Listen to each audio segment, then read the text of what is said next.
Hey guys, welcome back to my channel. आप सुन रहे थे मेरे साथ love you Zindagi. Love you Zindagi भाग 10। नैना गहरी नींद में सो रही थी और अभी बहुत ही शांति से कमरे में यहाँ वहां घूम रहा था। दरअसल नैना का बर्थडे था और अभी नैना को सरप्राइज देना चाहता था, इसलिए वह कमरे को डेकोरेट कर रहा था। अभी ने घर के बगीचे से ताजा तोड़े फूलों को नैना के साइड टेबल पर रखा। उसने कुछ बैलून्स कमरे में यहाँ वहां बिखेर दिए। बिस्तर पर एक प्यारा सा छोटा सा बॉक्स रखा, जिसके साथ में लाल रंग का एक टेडी भी था। अभी ने कमरे में एक अच्छी खुशबू वाला परफ्यूम छिड़का और नैना के बिस्तर के पास नीचे जमीन पर फूलों को बिखेर दिया। अभी ने बहुत ही सावधानी से सब काम किया और एक नजर कमरे को देखा। सब परफेक्ट लग रहा था और ये देखकर अभी मन ही मन बहुत खुश हुआ। वह नैना की सिराने आकर बैठा और उसका सर सहलाते हुए प्यार से कहा, नैना उठ जाओ बच्चे, सुबह हो चुकी है। सोने दो ना पड़ोसी, नैना ने नींद में कुनमुनाते हुए कहा और करवट बदल ली। अभी ने नैना को पकड़कर उठाया और उसके चेहरे को अपने हाथों में लेकर उसके सर को अपने होठों से छूकर कहा, हैप्पी बर्थडे नैना। नैना ने सुना, लेकिन आंखें अभी भी बंद थी और उनसे आंखें मीचे मीचे धीरे से कहा, थैंक यू पड़ोसी। चलो जल्दी से उठो और फ्रेश हो जाओ, आज मैं तुम्हारे लिए अपने हाथों से चाय बनाकर लाया हूं। अभी ने नैना के गाल को थपथपाते हुए कहा। नींद के कारण नैना ने बैठे बैठे अपना सर झुका लिया, लेकिन अब उसकी नींद उड़ चुकी थी और वह बड़बड़ाई, ये पड़ोसी भी कितना अजीब है ना, एक बर्थडे विश करने के लिए इतनी सुबह सुबह से कौन उठाता है।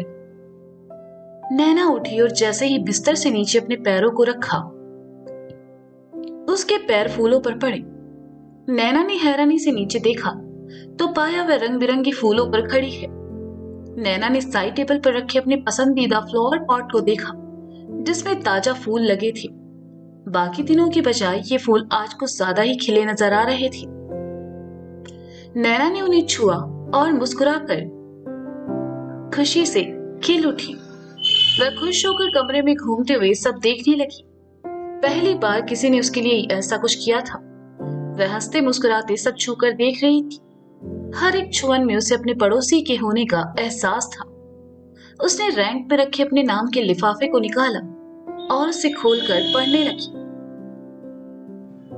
डियर नैना, मैं जानता हूँ तुम नए जमाने की लड़की हो जो वक्त के साथ चलना पसंद करती हो, पर मैं चाहता हूँ तुम कभी कभी यूं ही मेरे लिए ठहर जाओ। आज से पहले मैंने कभी किसी लड़की के लिए लेटर नहीं लिखा, पर तुम्हारे लिए लिखने का दिल किया। आज बहुत खास दिन है। आज उस इंसान का जन्मदिन है जिससे मेरा हर दिन है। Happy birthday my love. तुम्हें मेरी उम्र भी लग जाए। मैं तुमसे इतनी मोहब्बत करता हूँ कि उम्र के आखिरी पड़ाव में भी तुम्हारे लिए ऐसे ही हर जन्मदिन पर खत लिखूंगा। अब ये सब पढ़कर ज्यादा इमोशनल मत होना। बिस्तर पर तुम्हारे लिए एक गिफ्ट रखा है, उसे देखो। तुम्हारा पड़ोसी। ये सब पढ़कर नैना ने महसूस किया कि उसकी आंखों में आंसू आ चुके हैं। उसने कार्ड को बंद किया और लिफाफे में रखकर बिस्तर की तरफ चली आई। जब उसकी नजर बिस्तर पर रखे छोटे टेडी बियर पर पड़ी तो नैना नम आंखों के साथ मुस्कुरा उठी। उसने टेडी बियर को उठाया और उसे चूमते हुए कहा, तुम सच में पागल हो पड़ोसी। ओह, यहाँ कुछ और भी है। नैना की नजर डिब्बे पर पड़ी। नैना ने उसे उठाया और खोलकर देखा तो उसमें प्लेटिनम की एक बहुत ही सुंदर सी चेन थी, जिसमें एक प्लेटिनम का हार्ट शेप पेंडेंट था। नैना नम चमकती आंखों से उसे देखने लगी। पसंद आया? अभी की आवाज नैना के कानों में पड़ी तो नैना ने पलट कर देखा। अभी अपने हाथ में चाय का कप लिए खड़ा था। थैंक यू, ये सब तुमने मेरे लिए किया। नैना को अब भी यकीन नहीं हो रहा था कि उसके लिए कोई ये सब भी कर सकता है। अभी ने चाय का कप टेबल पर रखा और कहा, नहीं, वो हमारे पड़ोस में सुस्मिता है ना, मैंने उसके लिए किया है। नैना ने सुना तो उसने अभी के सीने पर मुक्का मारते हुए कहा, तुम ऐसा कैसे कर सकते हो? अभी ने नैना का हाथ पकड़कर उसे अपनी तरफ खींचा और कहा, नैना, इस जिंदगी में मैं सिर्फ तुम्हारा हूँ और तुम मेरी। किसी और का ख्याल भी मेरे लिए एक सजा जैसे है। वैसे भी जिसके पास तुम हो वो भला किसी और के बारे में क्यों सोचेगा? नैना ने सुना तो उसके पेट में तितलियां सी उड़ने लगी। धीरे धीरे नैना बदलने लगी थी। अभी की भावनाएं अब वह महसूस करने और समझने लगी थी। वह ब्लश कर रही थी और अभी उसकी स्थिति भांप न ले, इसलिए वह अपने हाथ में पकड़ी उस चेन को देखने लगी। क्या तुमने इस पेंडेंट को खोलकर देखा? अभी ने नैना की तरफ देखते हुए कहा। नैना ने नाव में गर्दन हिला दी तो अभी ने उसे अपनी बाहों में लिया और पेंडेंट खोलकर देखने को कहा। नैना ने पेंडेंट खोलकर देखा तो उसके चेहरे से खुशी गायब हो गई। उसकी आंखों में नमी तैरने लगी। अभी ने नैना के हाथ से वो पेंडेंट लिया और उसे गले में पहनाते हुए कहा, आज से तुम्हारे मॉम डैड हमेशा तुम्हारे साथ रहेंगे। उनकी ब्लेसिंग हमेशा तुम्हारे साथ है। नैना ने पलके उठाकर अवी को देखा तो उसकी आंखों में आंसू थे। अवी ने उसे अपने सीने से लगाया और कहा, चलो चाय पीकर फ्रेश हो जाओ, फिर तुम्हें मॉम ने नीचे नाश्ते पर बुलाया है। उन्होंने आज तुम्हारे लिए कुछ स्पेशल बनाया है। नैना ने सुना तो हैरानी से अवी को देखा। आज सुबह सुबह ही उसे ये दूसरा सरप्राइज मिला था। नैना ने चाय पी और नहाने चली गई। अवी पहले ही नहा चुका था, इसलिए वह अपनी स्टडी टेबल पर बैठकर काम करने लगा। नैना ने आज सफेद रंग का कढ़ाई वाला कुर्ता और प्लाजो पहना था और शीशे के सामने आकर जैसे ही अपने बाल बनाने लगी, अवी ने कहा, रुको मैं करता हूं। आज नैना ने अवी को नहीं रोका, बल्कि वह शीशे में देखते हुए प्यार से अवी को निहारने लगी।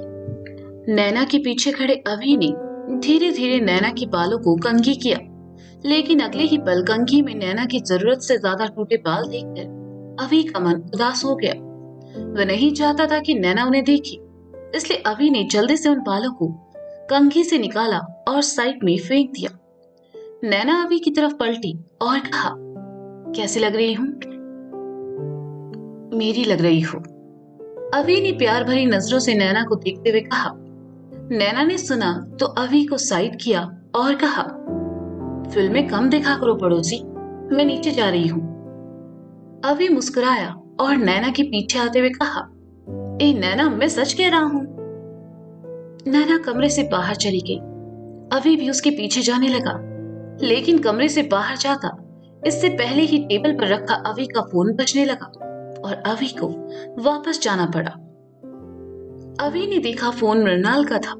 अवी ने कुछ देर मृणाल से बात की और फिर उसे शाम में घर आने का बोलकर कमरे से बाहर निकल गया। सीढ़ियों से उतरते हुए अवी जैसे ही नीचे आया, उसने देखा आखिरी सीढ़ी पर खड़ी नैना रेलिंग से लटक कर चौधरी साहब के ऑफिस रूम में झांकने की कोशिश कर रही थी।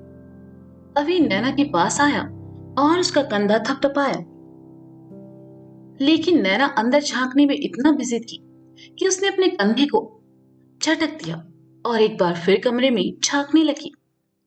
नैना, तुम यहाँ क्या कर रही हो? अवी ने कहा। नैना पलटी और अवी को साइड करके उसका मुंह बंद करते हुए कहा, क्या कर रहे हो पड़ोसी, साइड में खड़े रहो। ठीक है, लेकिन तुम यहाँ क्या कर रही हो? नैना के पीछे खड़े अवी ने फुसफुसाते हुए कहा। नैना ने अपनी गर्दन घुमाई और दबे स्वर में कहा, अंदर डैड है और अनुराग से बातें कर रहे हैं। अब क्या होगा? अवी ने घबरा कर कहा। रिलैक्स पड़ोसी, देखना 2 मिनट में डैड उसको लात मारकर इस घर से बाहर कर देंगे। नैना ने खुश होकर कहा। Are you sure? अवी ने कहा। अरे डेफिनेटली, मैं डैड की पसंद को अच्छे से जानती हूँ। अनुराग जैसे लिच्चड़ आदमी को तो डैड बिल्कुल पसंद नहीं करेंगे। निभी के लिए तो हरगिज नहीं। मैं बहुत एक्साइटेड हूँ ये देखने के लिए। नैना ने अपने हाथों को मसलते हुए कहा। आई होप ऐसा ही हो। हटो, मुझे सुनने दो अंदर क्या बातें चल रही है।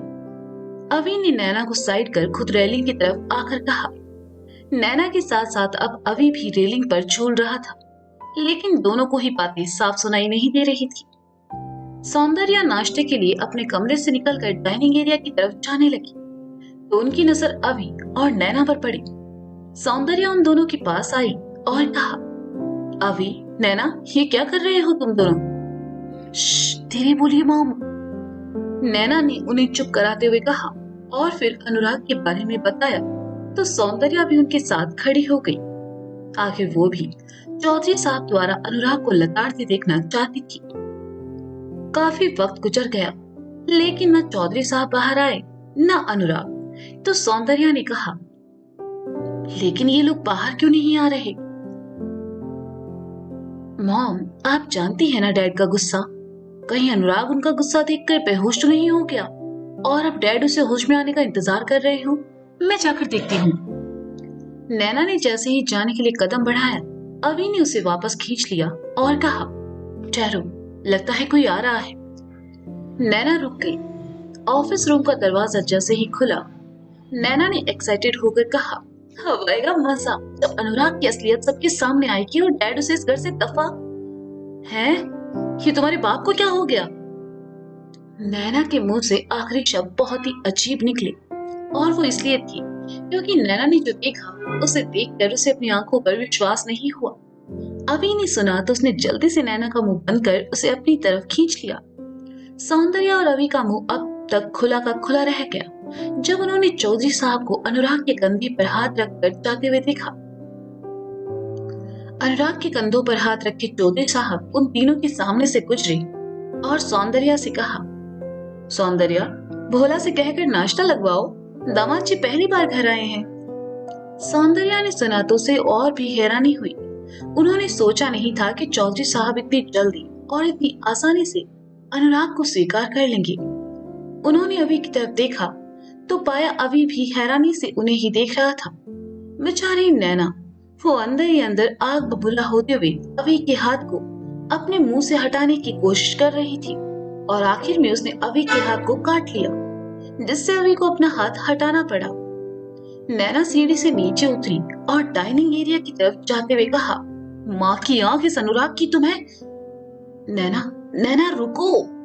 अभी और सौंदर्या ने साथ साथ आवाज दी, लेकिन नैना ने उन दोनों पर कोई ध्यान नहीं दिया और आगे बढ़ गई। लखनऊ, विपिन जी का घर। आपके लिए नाश्ता लगा दूं? आराधना ने किचन से ही विपिन जी को आवाज लगाकर कहा। विपिन जी किसी गहरी सोच में डूबे हुए थे। उनके चेहरे से साफ झलक रहा था कि वे किसी बात को लेकर परेशान थी।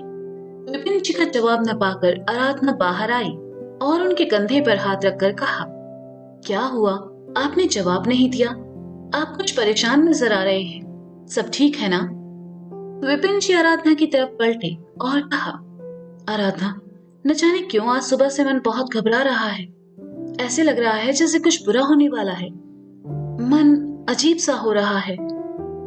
आराधना ने सुना तो उनके चेहरे पर चिंता के भाव तैरने लगे और फिर उसने कहा, आप भी ना आजकल कुछ भी उल्टा सीधा सोचने लगे हैं। कल रात ही तो आपकी बेटी से बात हुई थी। हाँ आराधना, लेकिन बाकी दिनों की बजाय नैना कल रात कुछ ज्यादा ही खामोश थी। मैं उसकी आवाज की खनक को पहचानता हूँ, विपिन जी ने कहा। आराधना उनकी बात सुनकर सोच में पड़ गई। विपिन जी आराधना की तरफ पलटे और कहा, आरू, क्या ऐसा हो सकता है कि नैना हम लोगों से कुछ छुपा रही हो? नहीं, नैना मुझसे भले ही कुछ छुपा ले, लेकिन आपसे कभी कुछ नहीं छुपाती। हमारी नैना बिल्कुल ठीक है और फिर हमारे समझदार दामाद जी हैं ना उसके साथ। अब खामखा चिंता कर रहे हैं, आराधना ने प्यार से कहा। मैं शायद कुछ ज्यादा ही सोच रहा हूँ। मैं हाथ मुंह धोकर आता हूँ, तुम नाश्ता लगा दो, विपिन जी ने कहा और उठकर हाथ धोने चले गए। क्या विपिन जी का सोचना सही था? क्या सच में कोई अनहोनी होने वाली है? जानने के लिए सुनते रहिए लव यू जिंदगी मेरे साथ। Bye bye.